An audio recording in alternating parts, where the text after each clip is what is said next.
Hello दोस्तों, आप सभी का स्वागत है हमारे यूट्यूब चैनल कविंदर भैया पर।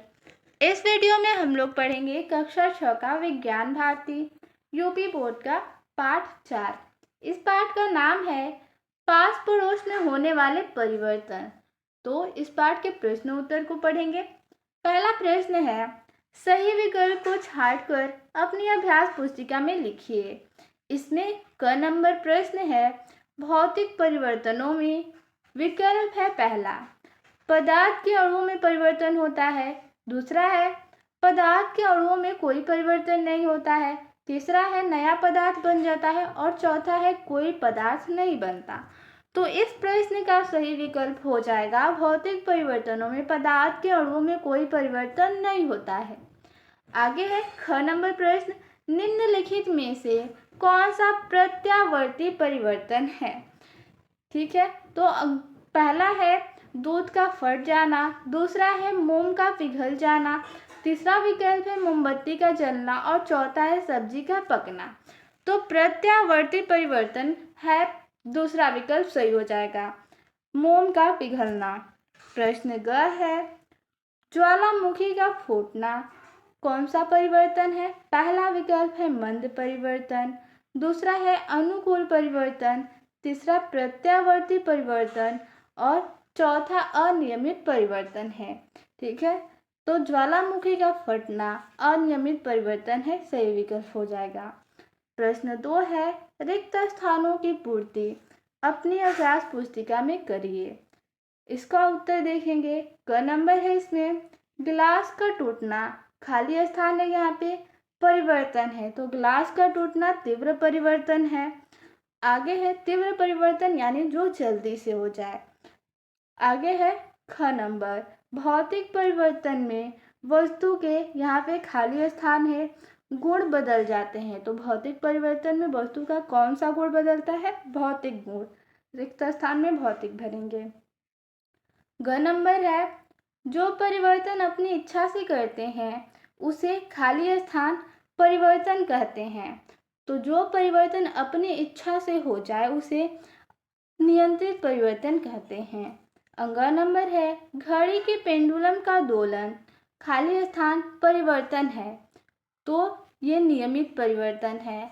आगे प्रश्न है 3, सही विकल्प के सामने सही तथा गलत वाक्य के सामने गलत का निशान लगाएं। यहाँ पे जो गलत है वाक्य उनके सामने गलत और जो वाक्य सही है उनके सामने सही का निशान लगाना है। इसमें क है, फल को चाकू से काटने पर चाकू तथा फल के बीच पारस्परिक क्रिया होती है, ये वाक्य सही है। ख है, प्रत्येक परिवर्तन के पीछे कोई ना कोई कारण अवश्य होता है, ये वाक्य भी सही है। ग है, चावल का पकना भौतिक परिवर्तन है, तो ये वाक्य गलत है। आगे है प्रश्न 4, निम्नलिखित प्रश्नों के उत्तर दीजिए। इसमें क प्रश्न है, परिवर्तन कितने प्रकार के होते हैं। तो इस प्रश्न का उत्तर हो जाएगा, परिवर्तन 8 प्रकार के होते हैं।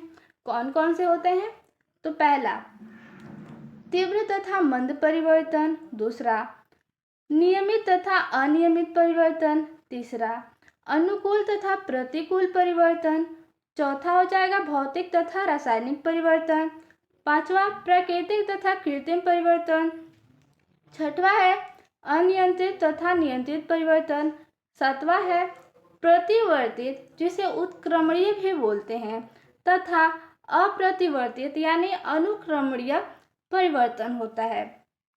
और आठवां और लास्ट है जटिल परिवर्तन। आगे है ख नंबर प्रश्न, भौतिक तथा रासायनिक परिवर्तन के अंतर को उदाहरण सहित लिखे। तो इस प्रश्न का उत्तर हो जाएगा, पहले लिखेंगे भौतिक तथा रासायनिक परिवर्तन में निम्न अंतर है। यहाँ पे 2 कॉलम बनाएंगे, एक तरफ भौतिक परिवर्तन और दूसरी तरफ रासायनिक परिवर्तन को लिखेंगे। भौतिक परिवर्तन में हो जाएगा पहला, भौतिक परिवर्तन में नया पदार्थ नहीं बनता है। और रासायनिक परिवर्तन हो जाएगा कि रासायनिक परिवर्तन में नया पदार्थ बनता है। दूसरा अंतर, पदार्थ के अणुओं की संरचना में कोई परिवर्तन नहीं होता है, लेकिन रासायनिक परिवर्तन में पदार्थ के अणुओं की संरचना में परिवर्तन होता है।